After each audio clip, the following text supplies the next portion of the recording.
Hello, friends. When I tell you guys that I cannot stop thinking about this movie, I mean it.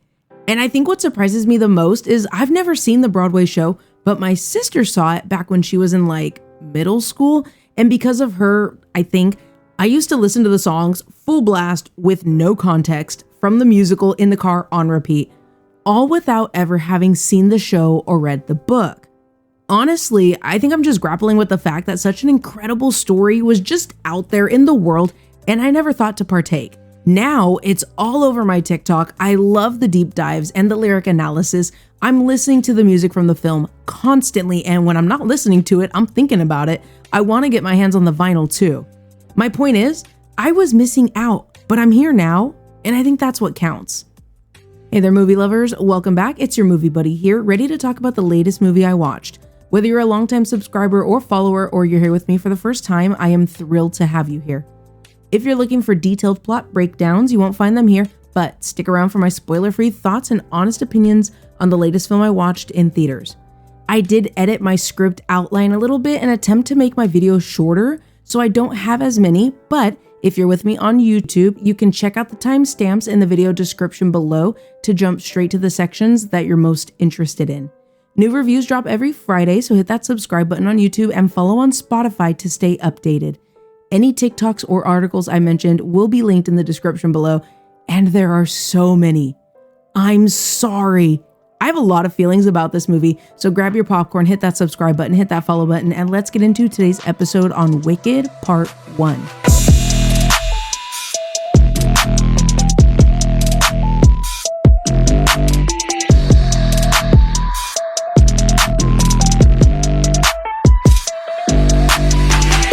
Misunderstood because of her green skin, a young woman named Elphaba forges an unlikely but profound friendship with Glinda, a student with an unflinching desire for popularity. Following an encounter with the Wizard of Oz, their relationship soon reaches a crossroads as their lives begin to take very different paths.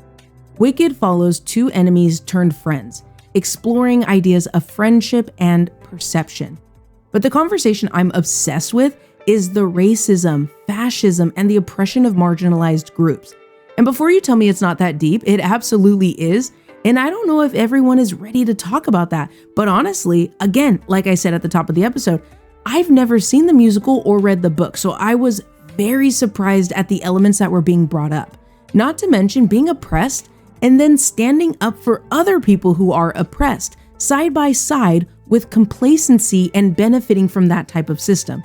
I'm starting to think of specifics, but I am patiently waiting for part 2 before coming to any conclusions. As for a trigger warning, I think if you're familiar with the story, you already know what to expect, and even more if you've read the books. But if you, like me, are going into this movie knowing nothing except maybe the 1939 film The Wizard of Oz, then I want to circle back to some of the themes.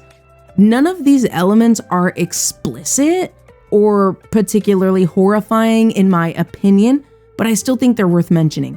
Wicked contains racism, oppression, discrimination, emotional abuse involving a child, bullying, mild body horror, transformation. It's brief, but it happens. Again, I don't think any of these elements are particularly graphic, but they're definitely present. As always, do your own research and look up what you need to, and make sure you're in a good headspace before watching. Next, let's talk about the good, the bad, and then we'll get into my final thoughts. Talking about what works in this movie. Everything. This is a phenomenal film and I am obsessed. Do not get me started on the fact that they sang live while filming. It's mind-blowing. I love everything about this movie. I really enjoyed the dance choreography, the costumes, the insane practical effects and sets from Munchkinland to the wizard's animatronic robotic face. I'll put an image of it on the screen. I mean, look at this thing. It is so cool. And obviously the singing is unreal. The visuals are a treat and I really love the use of color, especially in some specific moments. It is spectacular. The acting is fantastic, starting off with Ariana Grande as Glinda. I'm gonna be honest, I was actually worried. I think because of the scale of this film, this epic musical fantasy, I was expecting that she would have to really deliver. I also haven't seen her in anything outside of Scream Queens, and there weren't a ton of complexities in that character, So that's really what I was thinking in the back of my mind going into this movie. And I have to say, she absolutely blew me away. She's hilarious. The comedic acting is fantastic. I also really love the nuances, the subtle expressions, the subtle details in her face. Amazing. I'm a casual fan of her music, so I already knew she could sing, but her singing in Wicked is so impressive. In my opinion, she has done an incredible job so far. I know nothing about part 2, but I feel like she's gonna give us so much more. Now, we have to talk about Cynthia Erivo because she is an absolute powerhouse. I haven't seen her in anything, so I wasn't really sure what to expect from her, but I can say that she is extraordinary. I love her as Elphaba. She brings such a warmth and vulnerability to the character, but we also see that passion and resolve form right before our eyes. I don't need to tell you guys that her voice is unreal. I told my mom as soon as I left the theater, if I could sing like that, I would not shut up. Amazing. I had to come back to this section to talk about the color grading of this film because I remember when the trailers were coming out and people were having issues with the saturation. The colors felt washed out. Honestly, after seeing some edits online, I was actually agreeing with what people were saying. However, after I saw the movie and I got really immersed in it, I truly did not even notice. The movie is colorful, and from what I read online, the director John Chu chose this route to make the film feel more grounded, which I think totally pays off. But I cannot defend the color of Glinda's hair throughout, but I will say I feel like it gets better or less striking as the film progresses. Also, Oscars need to be handed out immediately. While I clearly love everything about this movie except for the fact that it's part 1 and we get part 2 next year, to be honest, the fact that these two movies were shot at the same time is incredible, and only having to wait a year is a blessing.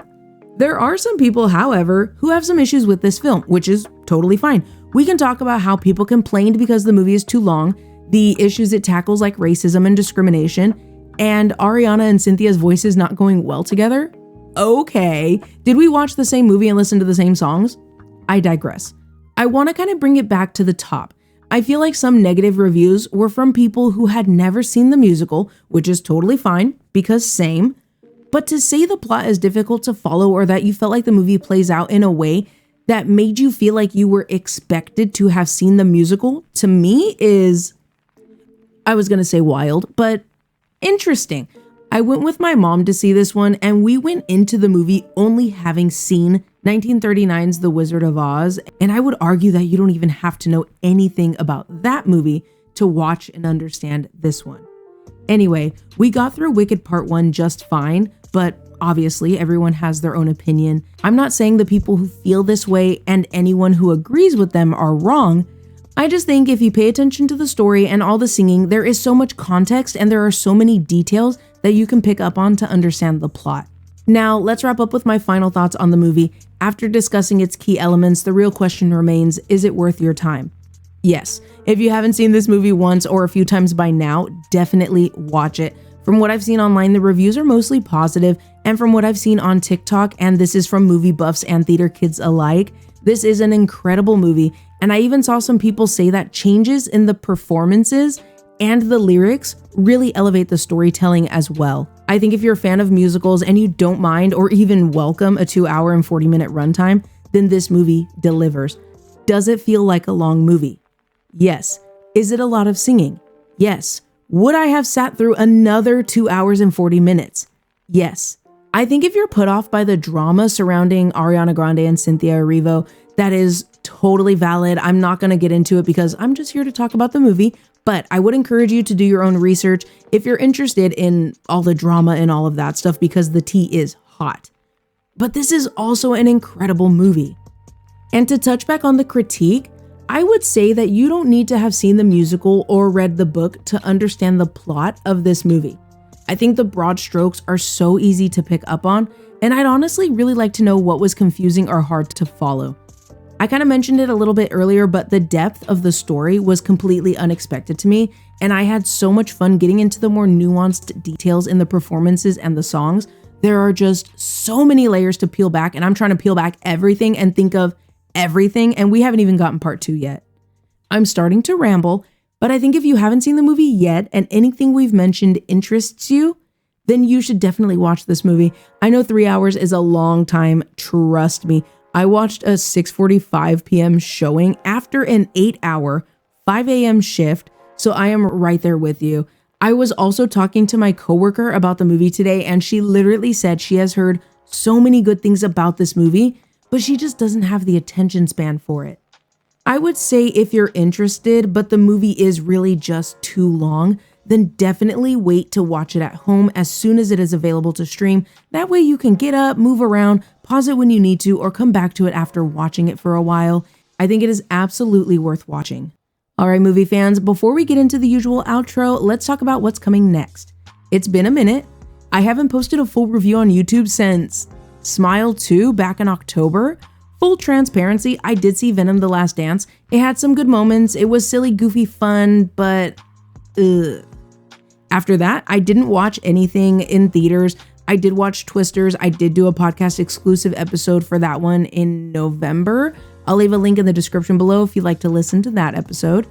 And I'm a week late, but hey, it's holiday season. I've been working a lot and I am tired, but we're back on track because I also dropped the video sharing my thoughts on Gladiator 2. Was it predictable? Yes and no. Did I have a good time? Yes and no. We're going to talk about all of that and more, maybe. If you're on YouTube, you can click the link in the top right corner of the video to watch that episode. And if you're listening on Spotify, that episode is available for you as well. Last time we talked, if you caught that podcast exclusive episode on Twisters, then you know I said December is packed and I cannot wait. I'm getting a bit of a break because I have tickets for Solo Leveling. Do we need to see it in theaters and pay money for it? Probably not. We could just wait for season 2 to come out next year. But anyway, after that is Kraven the Hunter. I saw a trailer, you guys, where some dude was flung into a tree and was just obliterated. I'm in. I just want to see that R rating. All the blood, all the violence. After that is Sonic 3. Keanu as Shadow. That is all. After that is Nosferatu, and I cannot express the building excitement for this movie. I'm not sure about Lily Rose Depp. I've never seen her in anything, but from what I've heard, she is incredible in this movie. I cannot wait, you guys. In that Twisters episode, I also said that December is a rough month for me mentally and emotionally, so I will do my best to stay on track. There is so much good stuff on the way, so stay tuned for all those episodes. And as always, a huge thank you to everyone who has stuck around with me to the end of today's episode. Let me know what you thought of Wicked. Were you already a fan? If you've been a fan, let me know your thoughts. If you're a new fan like me, how are we doing? Are we okay because November 2025 cannot come soon enough? I have to ask, Elphaba or Glinda? Definitely Elphaba, right? I'm gonna be honest though, going into this movie, I expected to at least like Glinda coming out of the movie, but I have to say, I'm not a fan. I am a fan of her complexities. I am a fan of the character. I am a fan of how Ariana brought the character to life, but I don't like her. I am open-minded though, so I am looking forward to seeing her in part 2, but I don't see how it can get better, you guys. Maybe even more complex.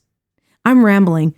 Going into this movie, I already knew I was going to love Elphaba, but the way I came out of this movie loving her even more, and I am so eager to see how far she'll go and what she's willing to do, good, bad, or perceived bad.